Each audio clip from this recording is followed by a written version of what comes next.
Hi, everyone. I hope you're all having a great week. So, in this episode, I'm speaking with my friend and influencer, Lindsay Adkinson. Lindsay has over 320,000 subscribers on her YouTube channel with so many inspiring videos. In this interview, we start off with Lindsay sharing a lot of her background and the transformation that she's made from where she grew up to really creating the life of her dreams. Throughout this interview, we also share what an empath is and how to know if you are one. There's a lot of people listening who may feel energy from time to time and not realize that they have empathic traits or tendencies that show up.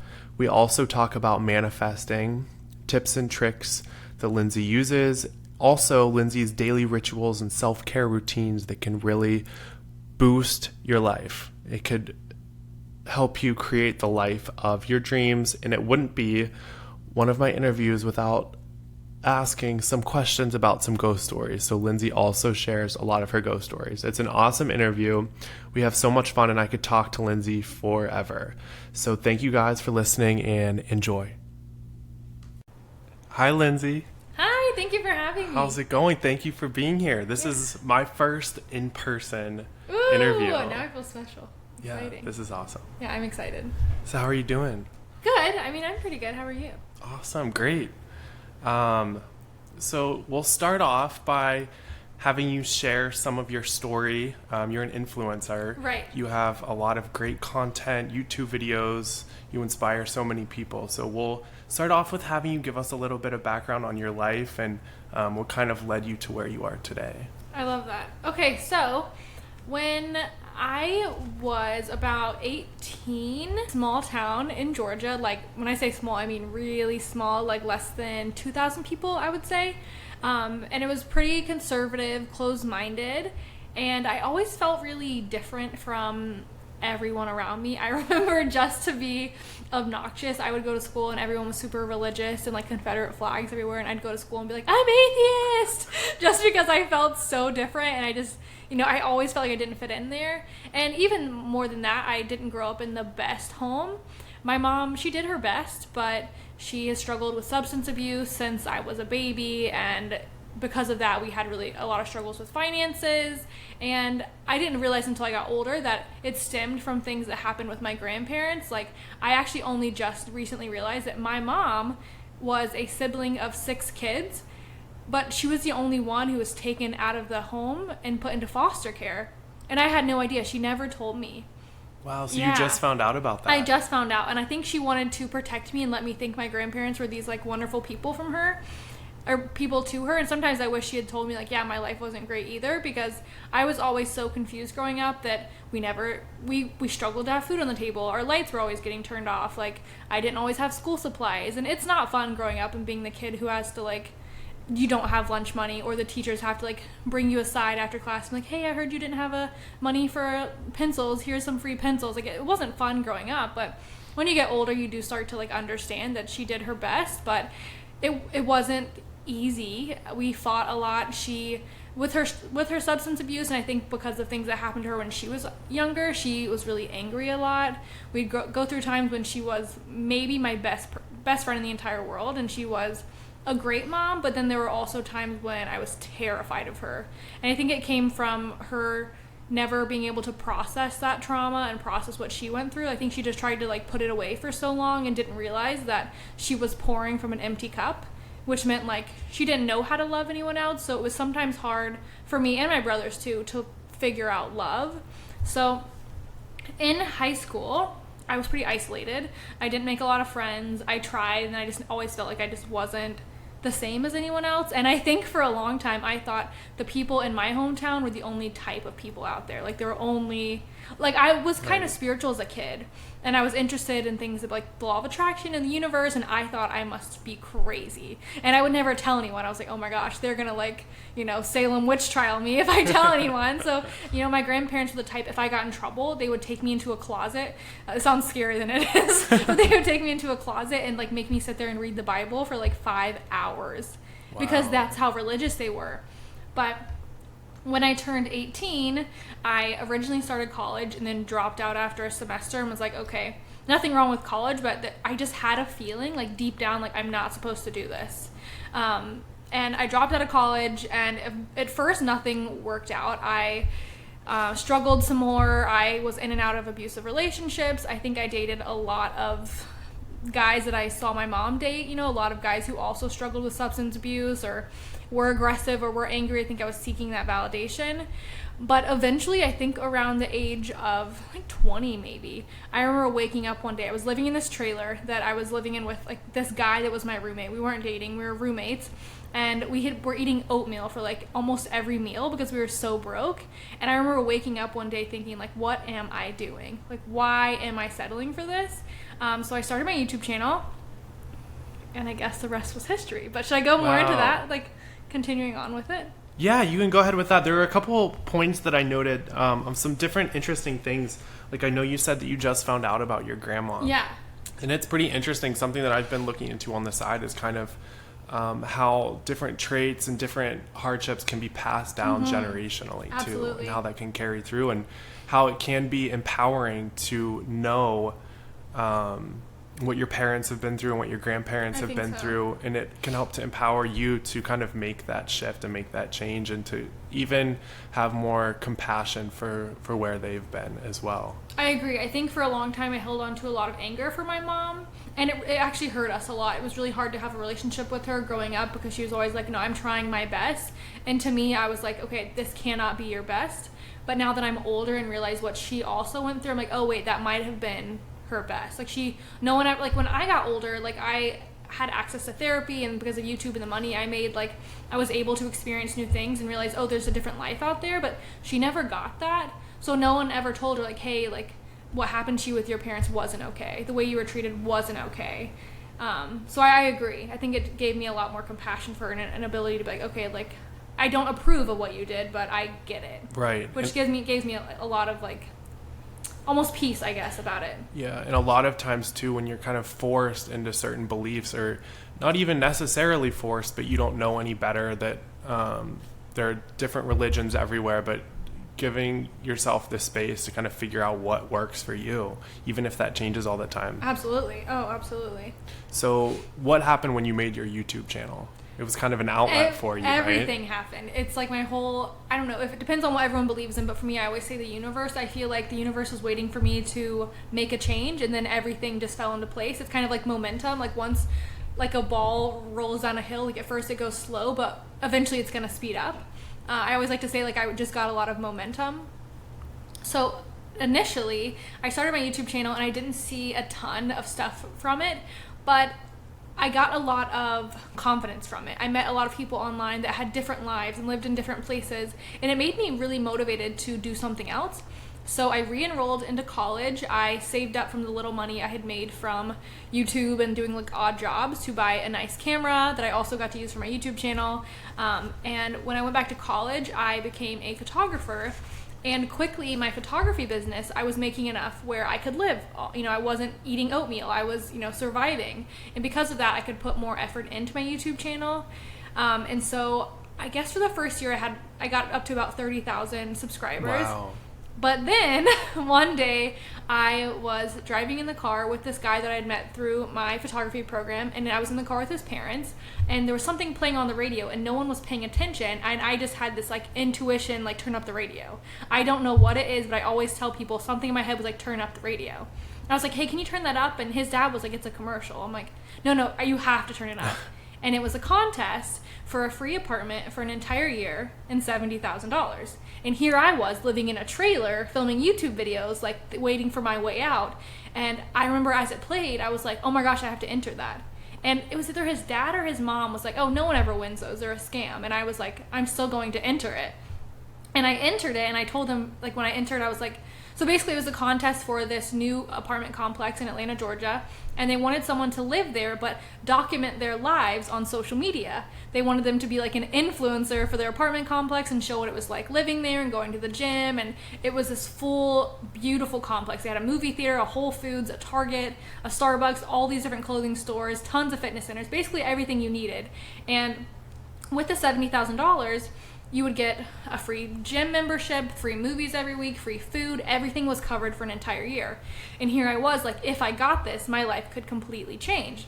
So I entered, and I remember using my YouTube as leverage, being like, well, if I enter, I already have 30,000 subscribers. I could do this and this for you. But another girl who entered had 300,000 subscribers, and there I was like, oh no.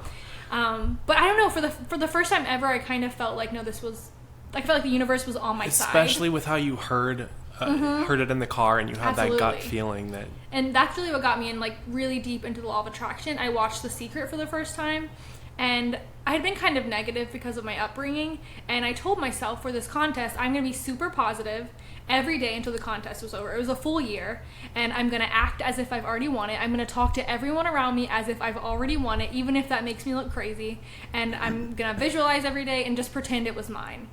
And then a year later, I won. I remember they took us out to this big stage, and like the host of the local radio contest, I always say it was Ryan Seacrest, but I don't think it was. But it was a big radio show guy. He was out there, and I remember when he announced my name, I dropped to the floor, and I was sobbing because I was like, oh my gosh. That's amazing. My whole life just changed. Yeah. And that got me really big into the law of attraction, and over the next year, I was able to take my YouTube channel from 30,000 to 100,000. And it's now at 350,000. And by the end of the year, I had saved up $25,000, and YouTube had become my full-time job. So I never had to move back home. I never had to go back to the trailer. And at the end, I guess I felt like I had made it a little bit. So really just digging into kind of where you were and knowing that you have these different outlets to take advantage of and trusting in the universe all led you to where you are today. Oh, absolutely. I think it was just a little bit of trust. Like, I was always so afraid to be spiritual, afraid of learning about the law of attraction because I thought I would be seen as crazy from, like, the people around me in my small town. But once I just trusted that instinct in me that's like, no, like, let's try this out, everything changed. That's awesome. Because your perspective is everything and how you look at things and your viewpoint. So with where you are now, what continues to inspire your posts, your YouTube videos, everything that kind of, what continues the momentum? I think I love the word momentum. I think seeing all the people that are still living like I was in the beginning. Like, I have a lot of girls and guys and just everyone who reaches out to me and that they say like, hey, I still live at home and my mom's really abusive, or hey, I have no money and I can't do this, or I grew up being told that spirituality is crazy or devilish, or, you know, all these different things. And I think even like with mental health, I have a lot of people that reach out and think that because they struggle with anxiety or stress or depression, that for some reason they are not as capable as someone else, or because their past wasn't spectacular that they can't have a spectacular future. And I think I want as many people that were like me in the beginning to realize that they can be like me now, but their own version, you know, whatever they want in life.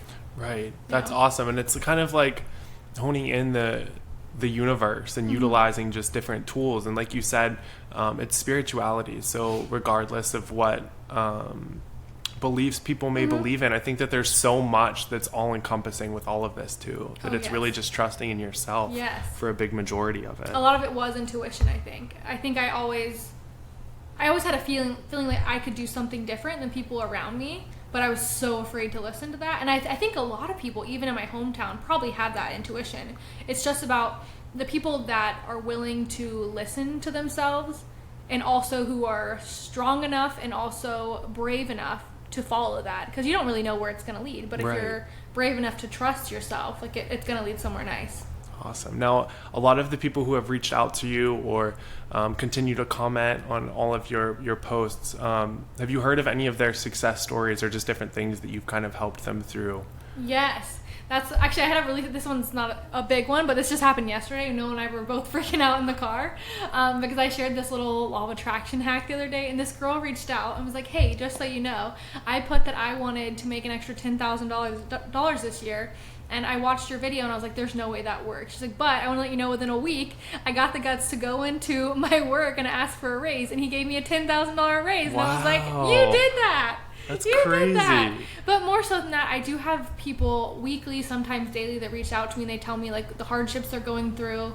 and how the struggle, and they always say like, hey, but seeing that someone else has gotten out makes me think like, oh, I can get out. And I think the coolest part is when people reach out to me later on and be like, hey, I'm the girl that told you I lived here, or the girl that didn't have money, or I'm the girl that failed college, but by the way, like, I'm doing really well, or I just moved to my dream state. And I think messages like that are the biggest driving force for me to keep doing what I do. Right. It's so heartwarming, even in sharing your story and being vulnerable, just seeing how many lives that you've affected in such a positive way. I think my favorite part about vulnerability is seeing like how not alone we are in each situation. So many people would say, oh, I thought I was the only person that felt this way, or I was the only one that thought differently in my hometown. And they realize by being vulnerable online, like, there's so many people that are just wanting something different. Yeah, for sure. And with feeling, the next question that I have is with empaths. And I think that's a word that a lot of people are talking about, but I think that so many people are empathic to some degree, and there's different versions of it. But if you want to share what an empath is and how you can maybe consider if you are one. Okay. So I think there are so many signs and misconceptions online about being an empath. I think it's like this really bad thing, and I actually think it is what has helped my job and helped me be more passionate and more purposeful with what I do. Because being an empath is really being able to physically understand what someone else is going through. It's not being able to walk into a room and see someone crying and be like, oh my gosh, she's sad. Because hopefully if you see someone crying, most people could understand that person is probably sad. But for me, if I sit with someone or I'm near someone who is sad, like, I feel physical sadness. Like, I feel sad, which does sound scary at first. But if you learn to work on it and meditate more and just learn how to be present in your own body, you can make it where you don't feel that person's pain, but you can help them more because you can understand it. You can empathize with it more. And I do believe people who are empaths are more intuitive. And I do, like you said, I believe a lot of people are empathic to a degree in some way. I'm sure there's different levels. I'm sure there's people that are way more empathic than I am. But there are tons of different signs. I would say, I think a lot of people think that most empaths are introverted, and I don't know if that's true. I think you could be introverted and extroverted and be an empath. I believe it's when you're around people, say if you're around someone and you just can kind of tell they're sad and they haven't told you and it's making you sad, that's an empath. Like, Noah and I could watch the same video and see someone cry, and I will feel so much sadness if I'm not really present and I'm just really focused on what they're saying. I'll be sobbing and I'll feel what they're feeling and I'll want to help them. And Noah's like, oh my gosh, that makes me feel so bad, but he can move on with that and go on about his day. To anyone listening, Noah's my husband, by the way. But so it's the ability to really feel what someone else is feeling. And a few other signs are if you're in large groups or large crowds and you feel really drained or overwhelmed, like with concerts or movie theaters or malls, because there's so many people with so many different emotions, it could overwhelm you at first if you don't know how to control it. Also, it's needing to reset after being around large groups or with one person, because for me, I do still try and hang out with people and go in large groups, but if I'm around someone and it leaves me feeling drained, I'll need like a full day by myself to just breathe and like let out their energy. Empaths also are really intuitive, meaning you know when someone's lying, and you really, really can tell if someone is a good person or if there's a good vibe in the room. Like, I can go somewhere and tell someone, like tell Noah, this isn't a good place, like, we shouldn't be here. I can meet someone who really seems really genuine and just know in my gut that they're not genuine. And that sounds like some people are like, that doesn't make any sense. But in my gut, I know it, and I've never been wrong. There have been people that I've met that I'm like, no, I don't need to be around this person. But because I'm an empath, and also empaths are usually pretty nice and they want to help people, even when I meet people that my gut is like, maybe not this person, I'll always give them a chance. And my gut is never wrong. In the end, it's always like, oh, I should have steered a little clear. So I think an empath is very intuitive, but you just pick up on their vibration. And there's a couple of things, I think, like you said, everyone has it to some degree, but I know for myself, like, even being in the car, like car rides, I feel, because it's such a confined space and you're going somewhere. If you're in the car with someone who's maybe like having a bad day or just being super negative, like, you just feel that energy. Absolutely. And it's almost not when I'm with them that I notice it, but when I'm like leaving the situation or going home, you can like finally take like a deep exhale That's when what that you're reset comes alone. in, It's yeah. that reset, and it's that period afterwards. So I think it just takes people to kind of notice how they're feeling and maybe look at who's altering Yes. their mood, Yes. their vibration. And I like think that. it's really important when you're around people, if you leave feeling negative, it doesn't always mean that person is negative energy. You just have to learn how to differentiate someone else's emotions and your own.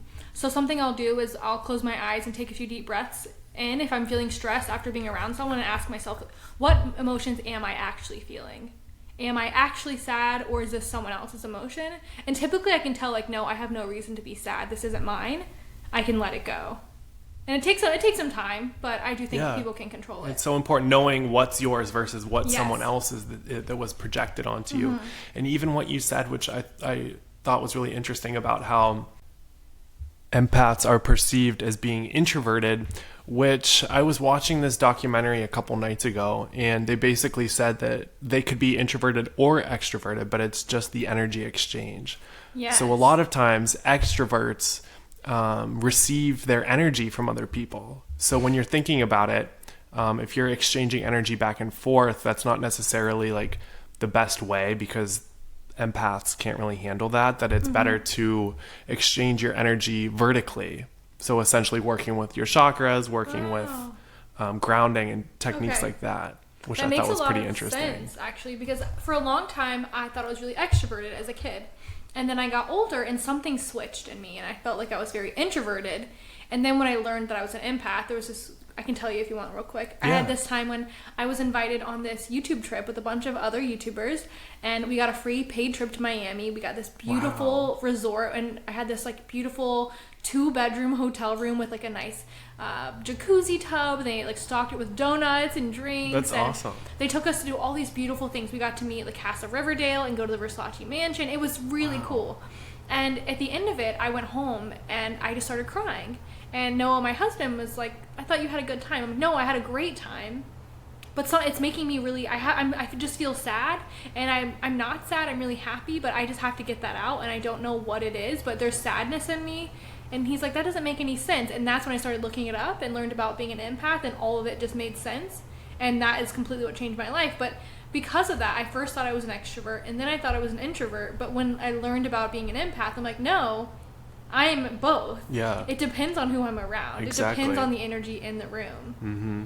And usually the strongest energy is the one that wins, that kind of controls the space absolutely. too. So if someone's being very nasty, then everyone's kind of affected by it. I agree. It is always like the loudest, more confrontational person that always wins in the room. That it makes a lot of sense. Or even if it's someone who comes in and is super calming and is really like holding space for everyone else. I've actually always said that you and there's 2 other people that I always feel so good around. And I always tell Noah, I'm like, there's something about Tim, and there's this other lady, this author I met, that when I go into a room with them, even though there's all these people there, like something about them makes me feel really at ease. And I think it is because you guys both have really calm, like, but dominant calm energy, which is awesome. Oh, well, thank you. Of course. Yeah, I feel like our energies just are bouncing off of each other. I love it. So the next question that I have is, if you touched on it a little bit, but if you want to kind of elaborate on manifesting, if you want to share any of your tips and tricks with anyone listening who wants to try to incorporate it into their life. So I love scripting. I think that's my favorite because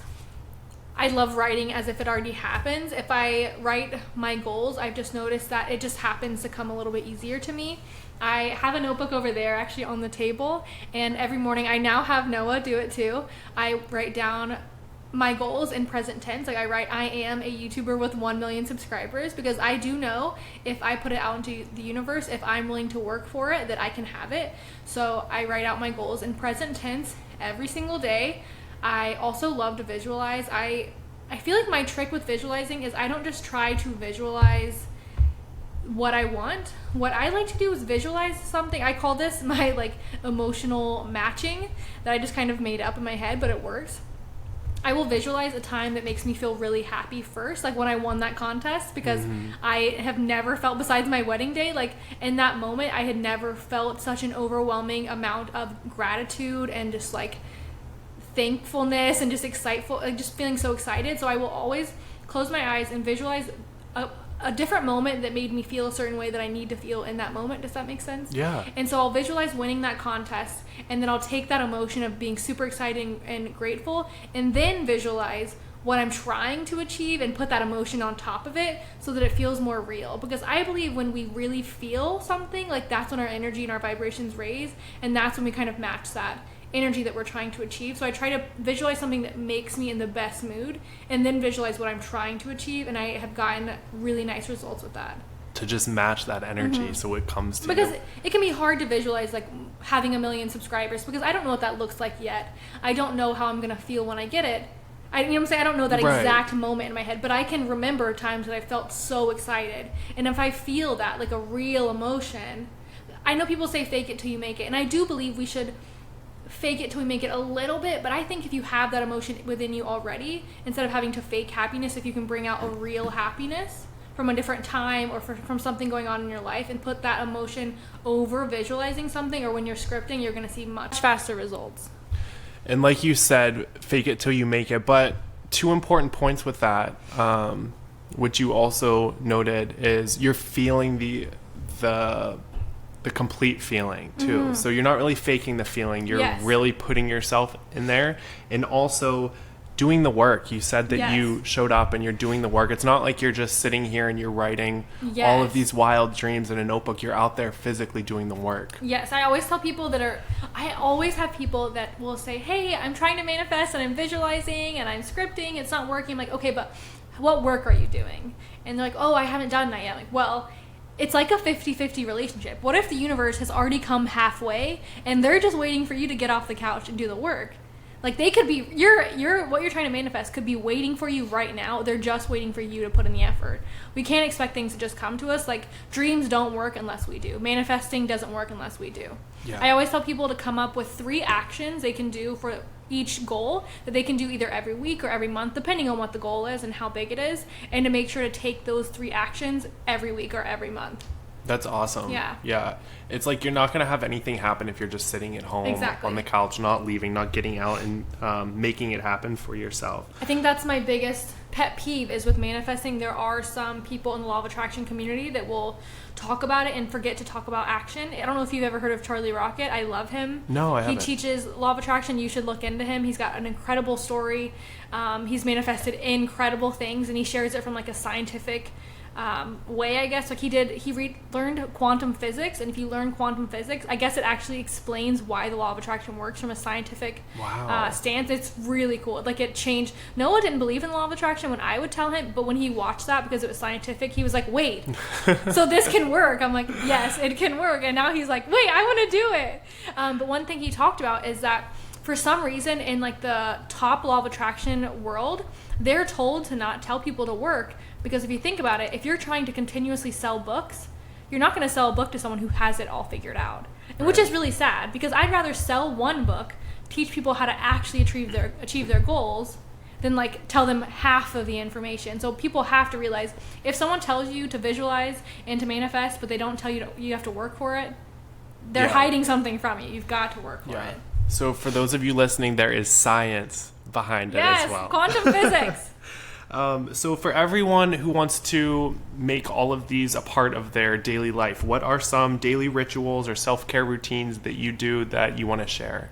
Amazing. So every morning when I wake up, I have a vision board upstairs. I just look at it for a second. I make sure I'm not obsessing over it. You don't want to obsess over anything. So I look at it, I think about it, I have a little affirmation that I say where I always tell myself I'm the luckiest girl in the world.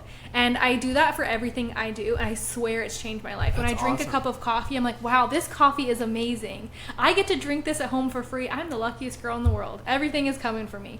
And then I'll do my work, and I'm taking action, and I'm like, wow, I get to work from home.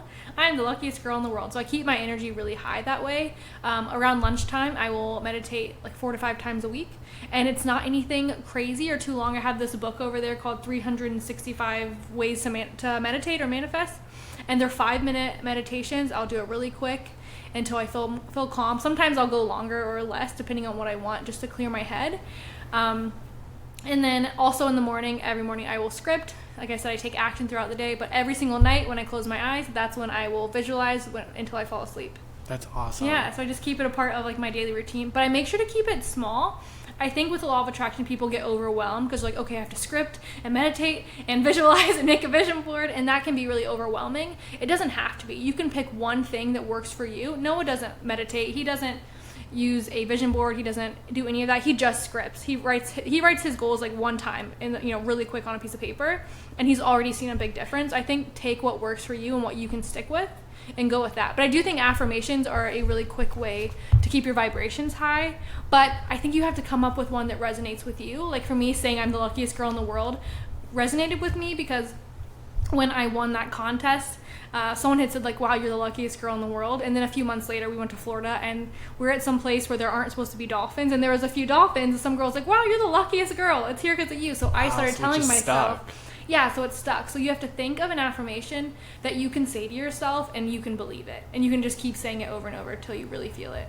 Yeah, and with that, a huge part of it is being open to receiving all of this stuff and trusting. If it doesn't happen, it's not going to happen overnight, but you have to fully believe that you are worthy enough of receiving all of this that's coming your way. I think that's a huge part. So many people don't feel worthy enough for these goals, and I think that's what held me back for the longest time, is I didn't feel like, oh, well, my mom didn't love me growing up, so I'm not worthy. And we have to realize our worth comes from us, and you have to be your own biggest cheerleader. We love to idolize people and cheerlead them, but we're so mean to ourselves. Yeah. And it makes me so sad. Like, I used to talk to myself in the most hurtful ways, but I would look at other people and be like, you've got this, you can do this.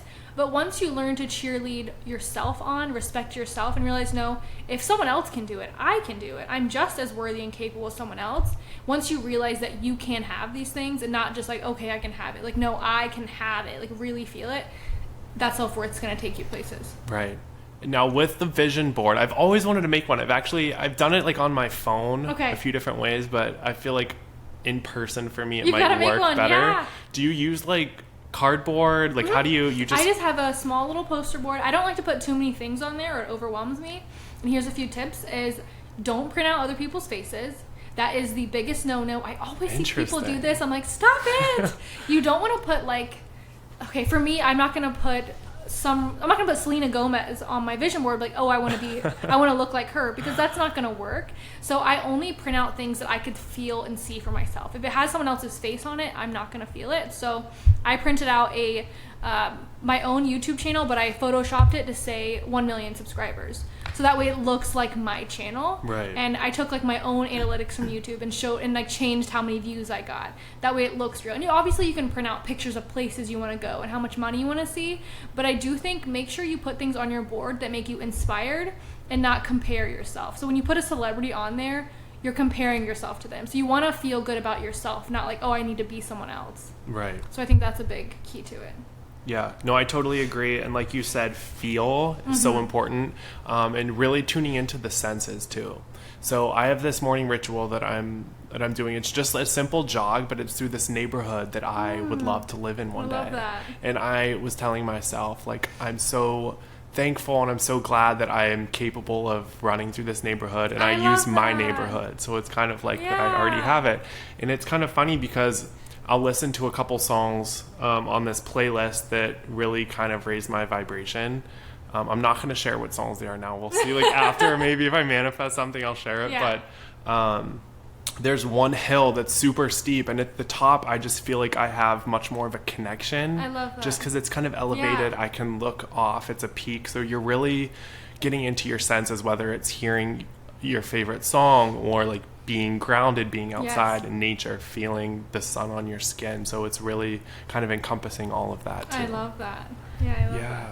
So the last question that I have, we could go on for hours. I know. I'll do this again.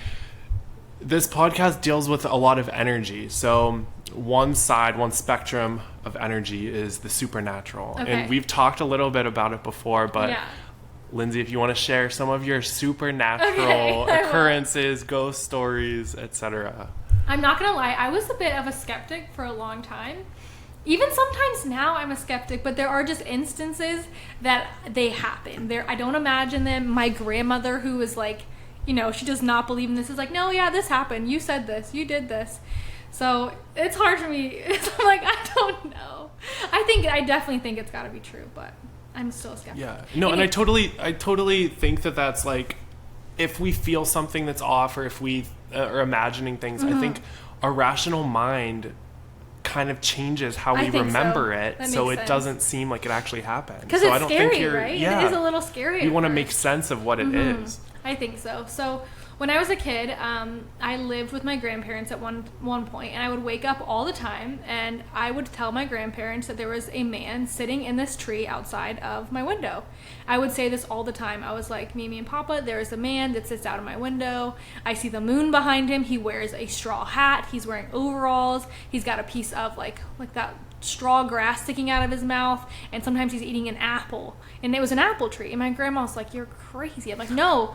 He sits out there. As a kid, I would tell my teachers this. I would tell everyone this. And it was crazy because my grandparents also had this grandfather clock they had bought at this auction. And my grandmother used to scare me because I wouldn't go to bed and tell me that. So in the grandfather clock, there's this little moon, and there's a man that sits on it. It's like a little metal, it's really old-timey, like an old-timey cutout of like a man sitting on a moon in the grandfather clock. Like, you know the story, the man on the moon.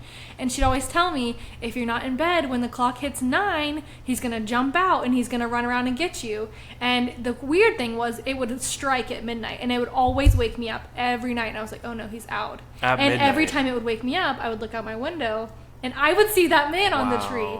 And the weird part was, one day, my grandparents were talking about how since they won it at an auction, it came with a photo, and they pulled out this old-timey photo, really old photo of the people they bought I guess that came with the clock, the guy that built the clock or something. I don't know the full story behind the photo, but there's 3 people in the photo, and I don't remember what the other people are. One was a woman, but the man in the middle looked identical to the guy who would sit on my tree, and I was wearing a straw hat and overalls. Wow. I'm not kidding. It was this old-timey photo, and I was like, Mimi, that's him.